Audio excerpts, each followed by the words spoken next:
Welcome to Bad Guy Wrestling.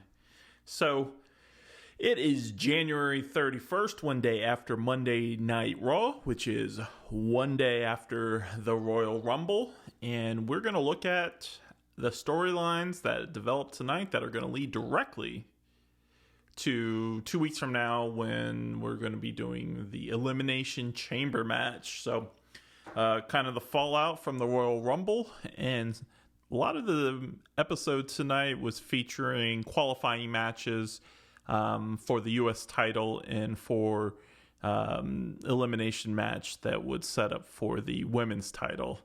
And so let's get into it here.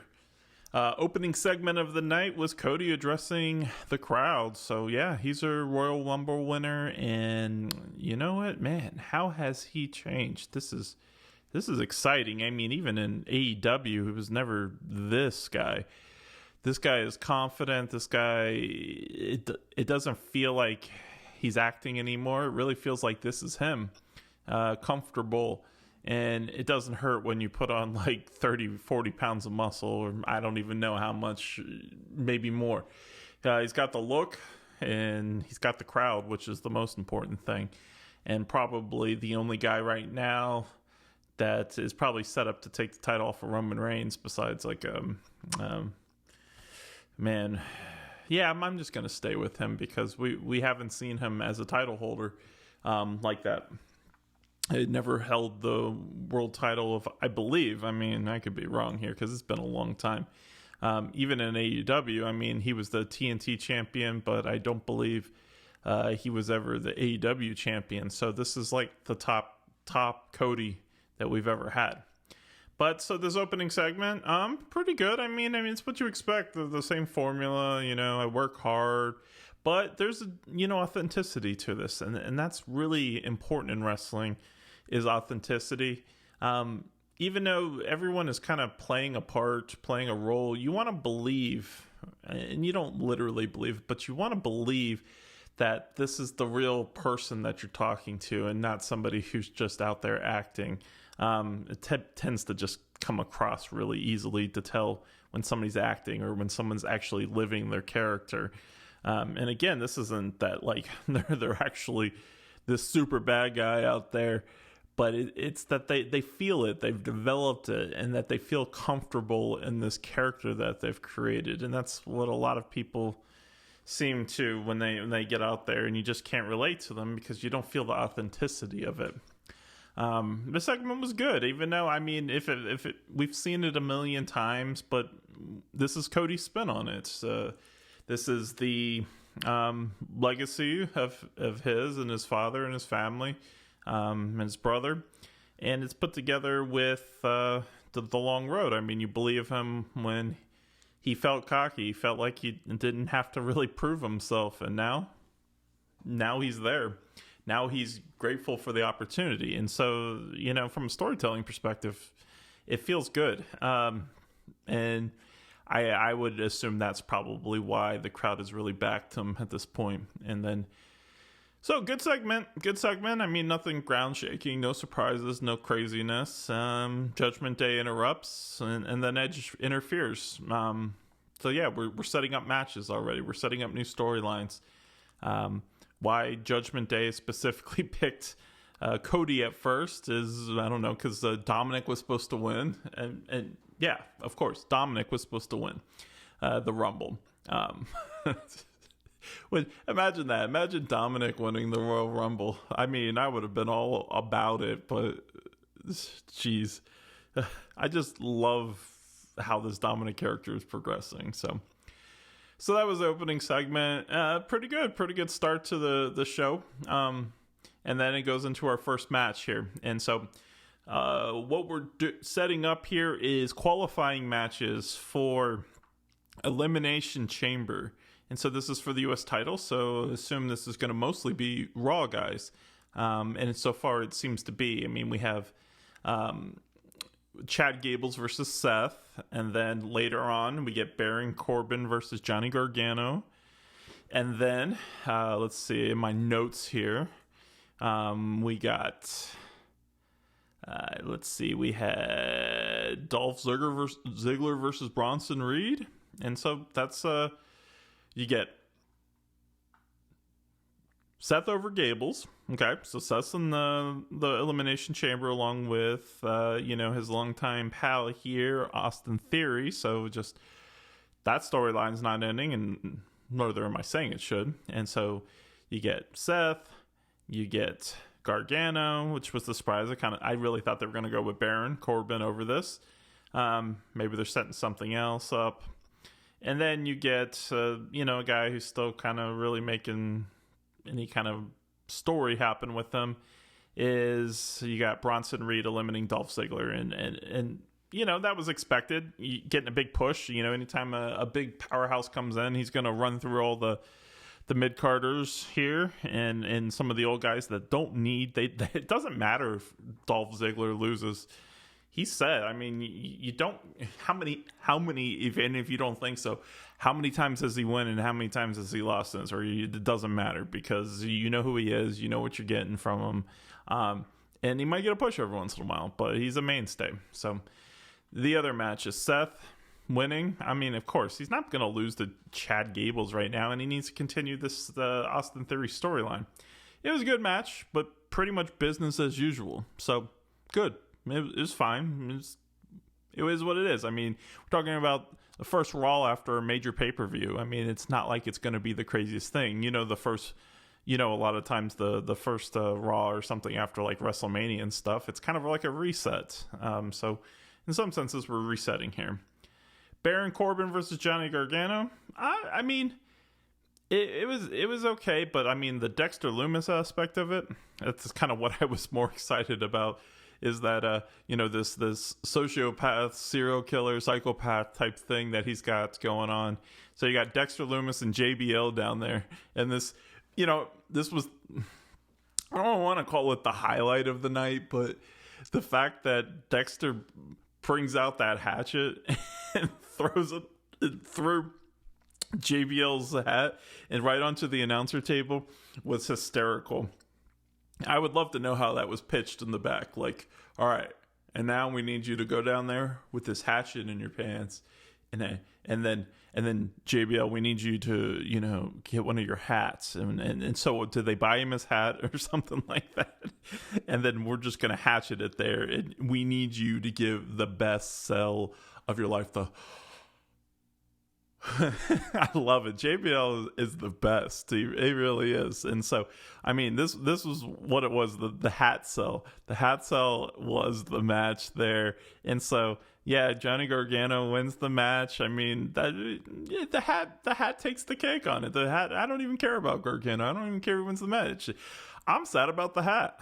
I kind of want it. I'd put it up on my wall with the right there on the wall with the hatchet mark in there. Maybe you get to keep the hatchet. I'd pay money for that. And so that one was, that was the only surprising one because I really thought Corbin was going to win, and then he doesn't. And so Gargano for some reason. So again, maybe they have plans for Baron Corbin, or maybe not. Maybe he's in mid-card hell right now. And so, yeah. And then the last one, look, we already talked about. We got Dolph Ziggler and Bronson Reed. They also announced the two matches to determine the last two guys. So this is a Raw only Elimination Chamber because it's for the U.S. title. And you got Dawkins versus Priest and Montez Force versus Elias. And honestly, I could see this easily going Priest and Elias qualifying because let's take a look at the guys in there. In it here, let's see. Austin Theory, he's gotten bigger, but he's not a big dude. Seth Rollins not a big dude. Gargano's not a big dude. And you got Bronson Reed, so you got your powerhouse there. But let's see. Let's go with Priest because we need another powerhouse guy in there in an Elimination Chamber match. So Dawkins, there's better storylines for him. It's like they're not trying to break them up. They're not trying to break the Street Profits up. So it's most likely going to be Damian Priest in here. And then you get, more of the Judgment Day kind of floating around in here with an opportunity to raise their esteem and reputation and things like that. And then the second one, Montez Ford versus Elias. So that's also next week. I can easily see Elias winning this just because he's a singles competitor. And what are they going to do with Dawkins if Montez Ford is in a match at Elimination Chamber? Are they just kind of, is he injured? Is not? It just doesn't make sense to me. But, whatever. So my picks would be Damian Priest and Elias being the last two spots. But here's the other factor. Does Bobby Lashley get affected in this? We have a couple aspects of it. I mean, it's pretty certain. It looks like the Bobby Lashley is probably going to be going against Brock Lesnar at WrestleMania. So, but he's continuing his feud tonight with Austin Theory. So how does he get involved in this? I mean, they either got to wrap one of them up or they got to pick one. And so I would expect somehow for Bobby Lashley to get involved in this match.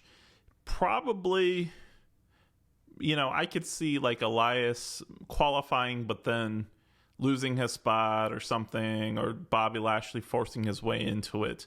Elias doesn't. Yeah, I could see it, but I think better is for him is maybe going up against Boogs or something like that. They kind of tease a little bit of Elias bad mouthing Boogs there a little bit, so it'd be good. And speaking of Boogs, I mean he had his return during the Miz segment tonight, and just first Miz. He's one of my favorites. I love him. He is the essence of a bad guy right now, in the sense of like, dude just loves to be hated by the crowd and knows exactly how to play to it. This guy, I hope they never make him a face again for a long time. And and then so you have this segment. Miz is out there, and then enter Cocky Out and Pierce, and it's weird. It's kind of seeing him get the best of Miz here, and it's almost feeling like he's going to need to be knocked down a peg here soon. And he introduces Boogs back, and and they have a match. He's in his $10,000 suit that his wife bought him, and so Boogs wins. But it was underwhelming. It was definitely underwhelming. The crowd kind of was given like almost like the slow clap at the end, like okay. All right, but it never ramps up to the big thing. You could tell, I mean, the reaction wasn't the same without, Shinsuke and the guitar intro that gets you hype. I mean, half of it, honestly, let's be real here. Shinsuke's intro, his actual music, it gets the people going. So maybe that's why we need Boogs versus Elias here with some sort of music theme, or maybe leading up to it. Aspect of it, because it just was it was kind of an underwhelming. It wasn't really the fanfare that I was expecting to see him back. And yeah, I mean, he was kind of a one-dimensional character to begin with, so they need some development. And I think Elias can do that. I mean, maybe his brother can. So that kind of sets up a lot of the minor, the side storylines here, and then the Elimination Chamber. The other aspects of this match were kind of playing back into Austin Theory and Bobby Lashley. Here is the MVP connection. Theory himself, I mean, he's made quite a character change over the last year, going from, deservedly, very green in the sense of just being Vince McMahon's chosen person, to kind of bulking up a little bit and getting grittier and developing this personality. He's really finding his character and as a super douche. From a super douche to now a douche with who can back it up a bit. But it's more like he's still kind of talking so that the crowd can hear him, rather than talking directly to like his opponent, where I as a fan feel like I'm watching these two actually interact. Remember the authenticity part of it. And so, yeah, I mean, you can see when he's talking to MVP, it's like he's talking to the kind of the crowd, and MVP is directly talking back to him.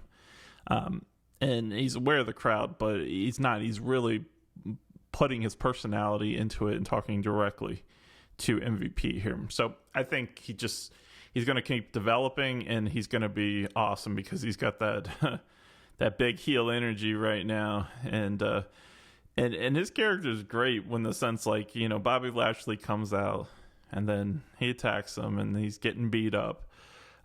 There he is, and then Bobby Lashley goes for that spear and he pulls MVP in front of him. And so one of my predictions, or at least ideas is that to get, and I think needs to happen, is getting MVP lined up again with Bobby Lashley. And I think this is one way of it. I mean, there'll be friction at first, but they're obviously tying their storyline together. And I think a reunion of the Hurt Business, in a sense, is good. And you know, there's so many ways you can go, lining Bobby Lashley with Amos, or at least having some thing that this is what the Hurt Business probably should have been in the first place, not these specific characters, but you know, guys that can really, you know, hurt people.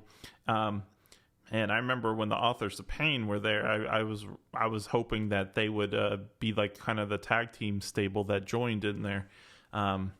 But it said they got an undersized guy and everything. And so sometimes it didn't really feel like the Hurt Business was Bobby Lashley's show, but this is Amos, and he can really hold his own. At least he's intimidating. All right, let's move on to this. And so let's take a look at some of the women's aspects of it. You know, we're qualifying our Elimination Chamber, and this is going to be mixed between SmackDown and Raw talent here. You have one of your qualifying areas. Well, not actually qualifying matches, but right now. But the announcement: Liv Morgan, Asuka, Nikki Cross, and Raquel Rodriguez are going to be your 4 competitors that are already qualified. And then we're going to have a match with Michan, Candice LeRae, Piper Niven, and Carmella to qualify for the last 2, one of the last 2 spots. And so Carmella's back and gives a promo. So Asuka, she creepy as hell now. Look at that new look. I'm digging it. I'm loving it. More makeup, stylish clothes, the contacts and everything, the mist, the psycho. So again, this what is it? The character Kana, I think it was.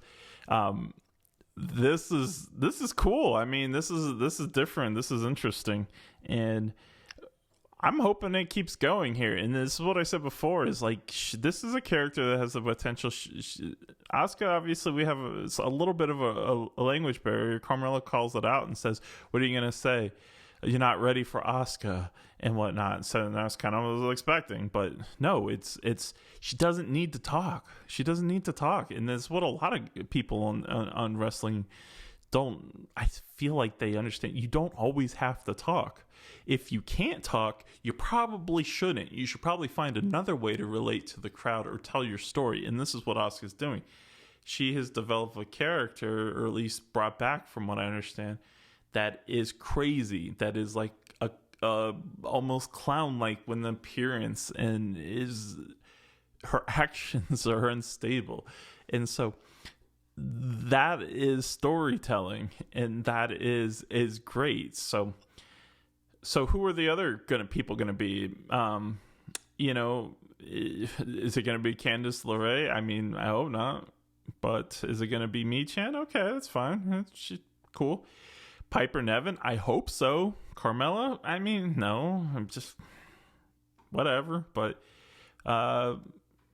you know, just based on some of the stuff we've seen, I mean, with Candice LeRae, I mean, I just don't see the fit with the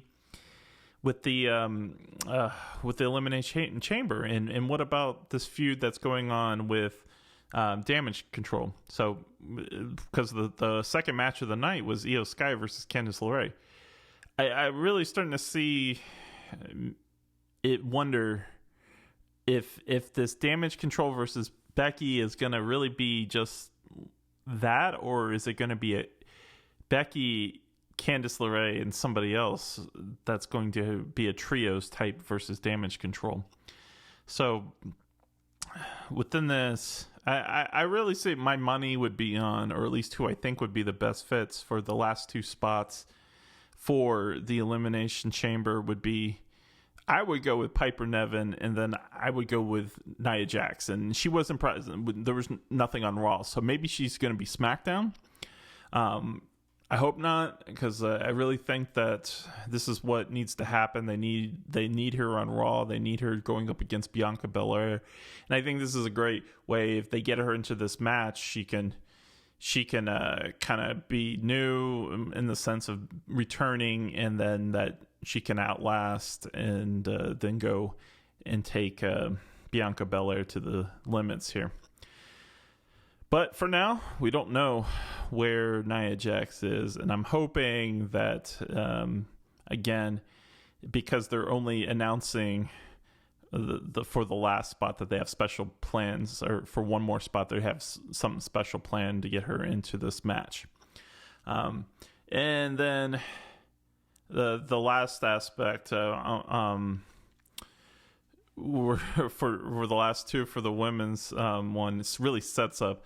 We have Rhea Ripley choosing her opponent, and this is beautiful, choosing Charlotte, because there's unfinished business there, and that's exactly what I wanted. I mean, I talked about it yesterday or 2 days ago, and that is what it is. I mean, look, she comes out and she's out there alone announcing this, and this is what needs to be done, because it's great. It's establishing her.